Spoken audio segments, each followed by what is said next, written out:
totally unacceptable. Kind of been shocked, to be honest, that it happened. Despicable, it really is. But yeah, just so angry. And enough is enough.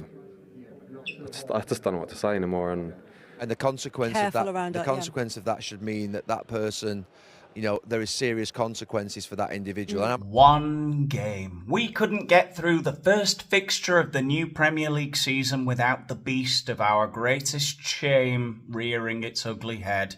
I am, of course, talking about racism! Why? Why, God? So for those of you who don't know what's going on, basically during Liverpool's Premier League curtain raiser at home to Bournemouth on Friday evening, Bournemouth player Antoine Semenyo was racially abused by the Liverpool fans. Actually, from the images here, I think it was just a small section of the crowd. Apparently it was just an individual, yes, just the one. I can picture him now. An ink-covered, skin-headed, steroid-addled, knuckle-dragging neo-Nazi. Like a cross between the guy from Adolescence in This Is England and Eddie Norton in American History X. Being egged on by his minions in the wife-beaters and Doc Martens. Oh. Alright, so he looks fairly innocuous, but I bet he can handle himself. I bet he's a big fella.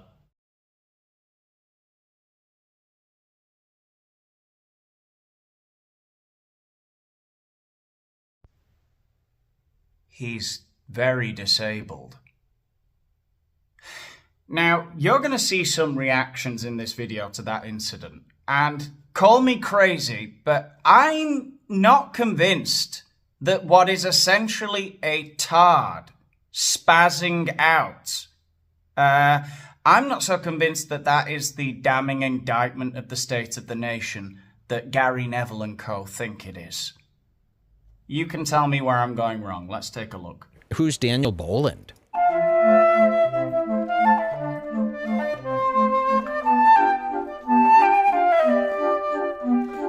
Oh. Daniel Boland, this is a heavy hitter. Do you guys know who this is? First of all, a dressing room frustrated with the scoreline, disappointed, but also disappointed with the racial abuse. I love sports journalists. They are the best people in media.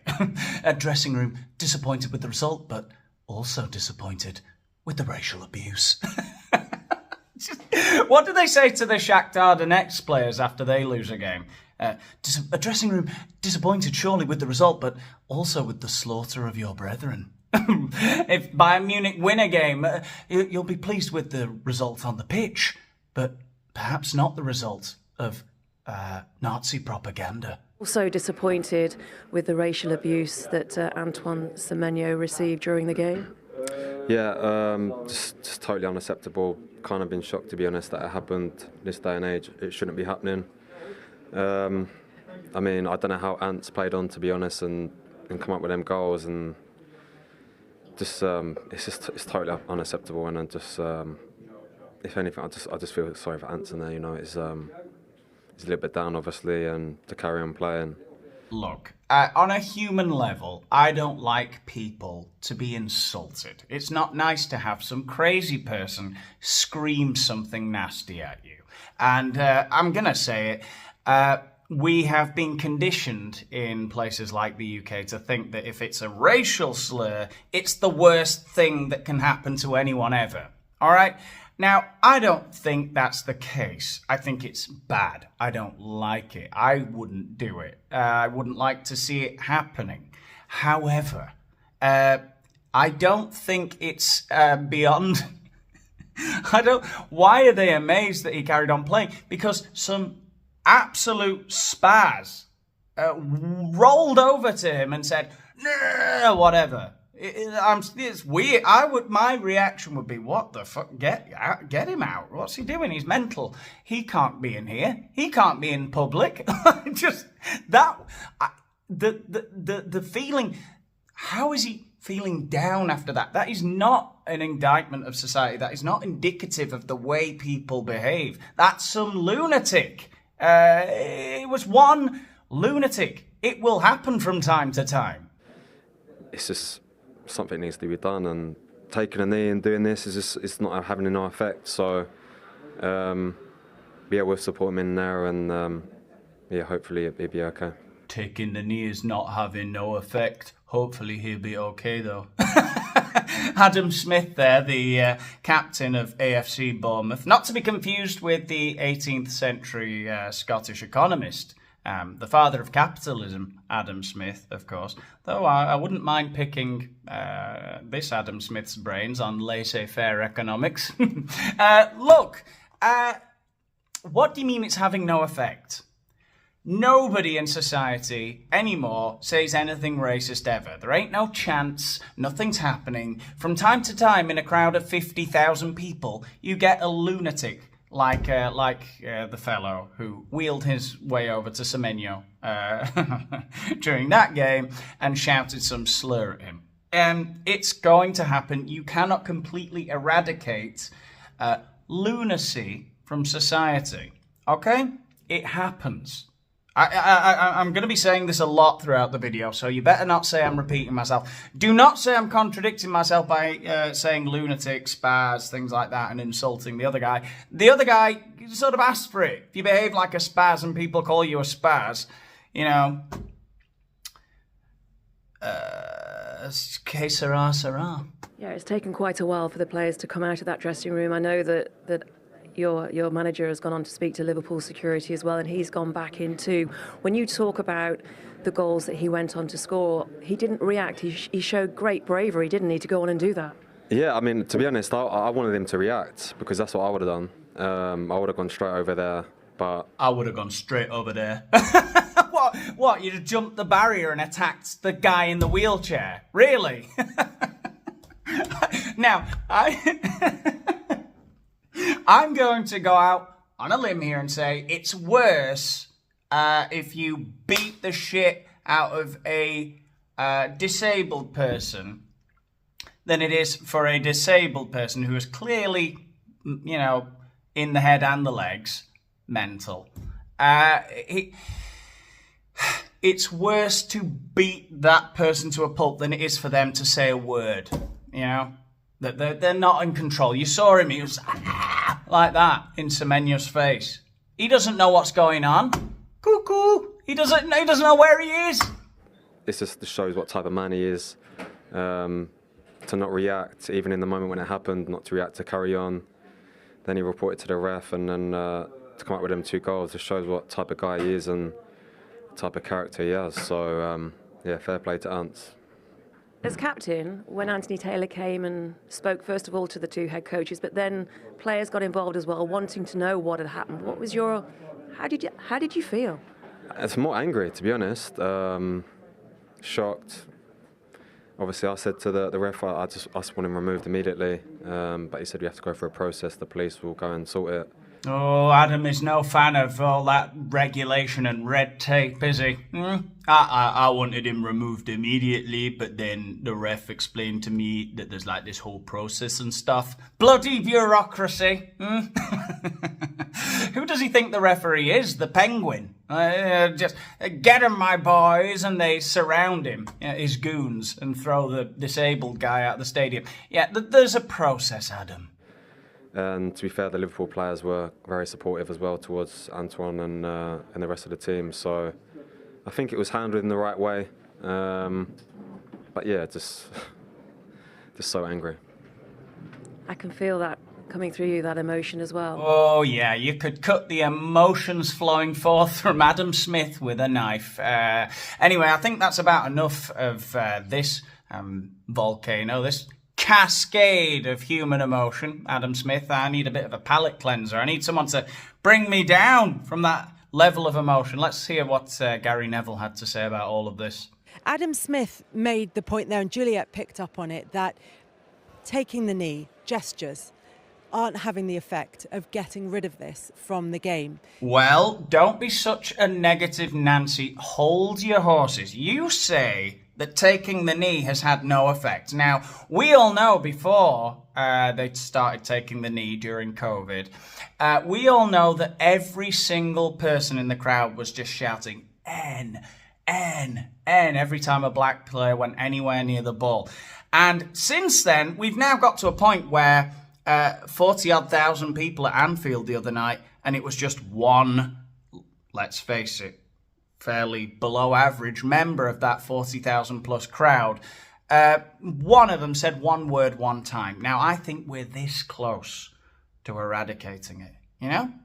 I think if we just a few more gestures, maybe they could play like the first 45 minutes on their knees, all of the white players. And maybe the white players could be forced to drag a ball and chain, which is attached to a choker around their neck, just for the first half, you know, because it could get quite draining. A ball, they drag a steel ball behind them that says bigotry or something like that, you know? Colonial past, baggage, I don't know, something like that. I think we could, in 5 years, we'll have defeated it.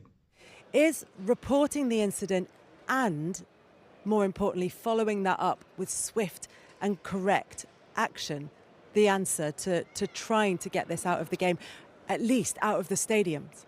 Yeah, I mean, of course, it's the correct way to go about it. I just think back about 4 or 5 weeks ago where Salford City, a club obviously that I part own, there was an incident of racism, and the manager and the players walked off the pitch and didn't finish the last, I think, 7 or 8 minutes of the game. They just walked off and walked in. Now, I'm not saying that should have happened tonight, but we're going to get to a point where I think that players are going to rally around if these incidents keep occurring in stadiums, and they say, no, football's not important tonight, we're going to go off and walk off. And I'm not advocating that, but it's the right thing to do. But that's what the Salford players did that night. They felt very strongly about it, and we supported them. But you can just see the players there, the disappointment, the shock. He refers to, obviously, the player Semenyo, who goes on to have the most incredible second half after what he's experienced in the first half, which says a lot about him as a personality and the character. Oh, Christ almighty. Gary Neville is the most arse-backwards, stubborn, the typical guy whose life has gone so bloody well, and he is kind of disciplined, and he's got his routines with his exercise and his businesses, his hotels and everything. Everything's going right for him. He can organise his own millionaire lifestyle, so he thinks he can organise society. Right? He thinks he can collectivise the farmland, don't you, Gary? Not everything is a collective responsibility. You do not punish 40-odd thousand people because one, I'm sorry to keep saying this, tard, who isn't even in control of his own mind, says one word. What kind of diva shit behaviour do you think that is? That some players who are earning, the Liverpool players and even the Bournemouth players, are on anywhere between 100 and 300 grand a week. They're going to walk off. They're going to say, oh, fuck all those people who've saved up to go to this match or to get a season ticket. Oh, no, we shan't return to the stage. Fuck you. No, you don't get to walk off. And Antoine Semenyo to come back onto the pitch and have the second half, that tells you a lot about the character. Does it? Well, then what about the character of the black players who were playing in the 80s? What was that? They didn't even let it get to them. They didn't react at all. They didn't flinch when they had thousands of people screaming every kind of slur you can imagine at them to try and get into the heads. There were no rules. There's no political correctness back then on the terraces. There's no cameras. There's no way to prove anyone had done anything. So what are we now? What were they back then if now we're so mentally tough to imagine to go out there the second half and have that second half that he's had? What was, what was John Barnes? Go back further. What was Cyril Regis and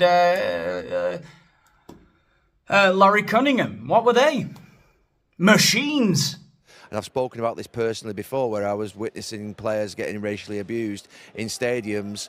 You know, Ashley Cole famously in the Bernabeu in 2003 for England, and I went after the game and sat next to him, and At that time, my response was inadequate. You know, I think back in 2003, I should have been a lot more supportive. I think as a group of players, we should have been a lot more supportive. I think now the players are giving support, and they will be obviously rallying around him in that changing room and making sure that he's okay. But I have to say, it's despicable. It really is. And enough is enough. I know we've said that for a long time now, but it continues to keep happening. I noticed on the screens at half-time, just in the two corners over there, they had the number that you can text in the crowd if you hear any racist language, and there is a way for that to be reported. Is this, as well as being dealt with properly by the authorities and having faith in them to deal with it properly, is there an element of self-policing as well, Jamie, in this? Yeah, I think so. Listen, I think there is a lot of good work that gets done, you know, up and down the country in terms of the football side of it, and I can understand where Adam Smith's coming from, thinking, you know, what more can we do, or what else is, or these things aren't working. But it's also difficult when you've just got one idiot in a crowd. How would you police that one person in a crowd who... Oh, thank God for the voice of reason, Jamie Carragher. The only one who's, to be honest, keeping my favourite podcast watchable for me now, the Stick to Football podcast, with Gary Neville and Jamie Carragher and Roy Keane and Ian Wright. The only voice of reason, the only one with a bit of a sense of humour, Jamie Carragher, who's like, hey, what can we do with a bit of casual racism? Can't we just get on with our lives? Look, he's right. There is nothing that can be done about, you remove that individual and say, look, that's not acceptable. We don't accept that language here. You're gone. That's the extent of what can be done. Sorry. As you said, you just mentioned the despicable. It makes it difficult, whether that's through the Premier League, the Football League, the FA, the clubs coming together. They wanted him to be removed from the ground, and they said, well, we have to go through a process. Then the police become involved, and so that the processes were being gone through at the ground. Yeah, exactly. I'm not sure if you're talking about that, and then someone getting removed from the ground. I'm not sure what else you can do. Whether the fan gets banned for the season or gets banned for life. I totally get that, but in terms of the actual racial abuse, and we're talking about all the good work that we're trying to do, we all know it's completely different than when I first going on the terraces in sort of the mid-80s when I was a 7 or 8 year old kid. But it is very difficult for the clubs or the FA or the Premier League. There's one idiot in a crowd who just, you know, comes out with that nonsense. But isn't in a way that easier if it's one person? People are incapable of thinking in more than like one or two layers, I find a lot of the time. What the fuck is wrong? What is going on with your brain if you don't understand that you're just... Isn't it actually easier if it's just one person? Yes! That's why we shouldn't be making such a fucking song and dance out of it. It's one person. Yes, it's easy. You get rid of them and they're gone. And that's it. And you start making a whole bloody segment. They've been going on about this. This is all from the same show, by the way, and there's clips I haven't shown you. Half an hour talking about one crazy person saying one crazy word. Much could be said. Much of the same could be said about my video today. All right? But I feel that would be unfair. You're not thinking on enough levels, okay? I'm thinking on more levels, you see? I think the important thing, Kelly, is it's a criminal offence. This obviously proven to be found guilty, and I think which is why we need to be the consequence of that. The consequence of that should mean that person, you know, there is serious consequences for that individual, and I'm not just talking about taking the season ticket off them and stopping them watching Liverpool again. That's an absolute given. They won't step foot in the stadium if it was proved to be correct. But also the fact that, you know, their employer, the people who they work with, their family, you know, this is going to have a knock-on effect. And they need... all right, Gary, just how many generations of this disabled guy's family do you think we should put in the enforced labour camps? What the fuck are you saying? Not just taking the season ticket off them. That's a given. We need to go for their family, their office where they work. We need to firebomb them, dox them. What the fuck? No, Gary. No. They just don't come back to the stadium. That's, you know. Or they said a bad word, you're gone. Like if in a bar you get a bit sweary one time, they say don't come back, you're not welcome anymore. You know? There needs to be consequence if these type of incidents are reported and they're found to be proved correct. And there needs to be serious consequences. And Liverpool have released a statement that says Liverpool Football Club is aware of an allegation of racist abuse made during our Premier League game against AFC Bournemouth. We condemn racism and discrimination in all forms. It has no place in society or football. I love the unnecessary quantifiers in all of these statements that you always see. Liverpool condemns racism and discrimination in all forms. Well, obviously, you're not going to say in some forms. In most forms, you know, there are exceptions. It has no place in society or in football. It doesn't have much place. You know, it has very little place. Racism. It needs a little bit. A bit of yin and yang is what Liverpool FC thinks. The club is unable to comment further as tonight's alleged incident is the subject of an ongoing police investigation, which we will support fully. We will support fully. not just a little bit. We will not half-arse our support in the police investigation. You know, when the cops come in and they say, we need to see the footage, we are not going to be like, oh, it's over there, you fucking find it, I can't be arsed. You know, that's not what Liverpool FC is all about, okay? So as things stand, what we can infer from Liverpool's statement is that this is now being dealt with by the police. Yeah, as I said before, it's a serious matter. It'll be dealt with by the police. There needs to be strong consequences. And it's what the game does. We've seen a lot of those statements over the last 10, 15 years, and they keep coming out after every single game. It's like plug and play. But what's changing? I think that's the key thing. What's changing? And that's exactly the point that Adam Smith was making in his interview, which is there are lots of gestures and not too much change within the game. It's certainly not eradicated it from the game. Yeah, well, if Gary Neville had his way, we'd all be sitting in our own individual airtight pods watching the games at the stadiums, wouldn't we? With electrodes all plugged into our brains so the Labour Party could read our thoughts. And if we ever had any negative thoughts, then we would be immediately liquefied. And that would be a source of green energy for I don't know what plans Gary Neville has for us. God only knows. And I've made a conscious effort actually when it was at Everton and during Manchester United to educate myself on a lot of different things, which What sort of things? On black history, on religion. Oh, well, there you go, Gary. Once you are finally elected Prime Minister of the UK, should have happened a long time ago, we've got our Culture Minister, Sir Wayne Rooney. He's been educating himself on black history and stuff for ages, for yonks. All right, so if you've enjoyed this video at any point, I've really enjoyed it. If you have, I mean, you must have, you're still here, aren't you? Click the like button, let the algorithm know what a lovely time you've had. Subscribe to the channel if you haven't done so already. Follow me on X and on Instagram. All the links are under this video for those places so that you know when I bring out a new video. If you want to support the channel even further and get some access to some exclusive videos, then you can join my Patreon. All the links are down there as well. And so what else? I guess nothing else. I'll leave you with the outro video. I'll see you in the next one. The monkey, real name Honshu, is now back at Highland Wildlife Park, a bit bleary-eyed after the anaesthetic and a 5-day binge on bird feeders. X-rays show his tummy is full of peanuts. He's had a taste of freedom. Do you worry he could try another breakout? Certainly possible. I think, though... It's possible? Anything's possible.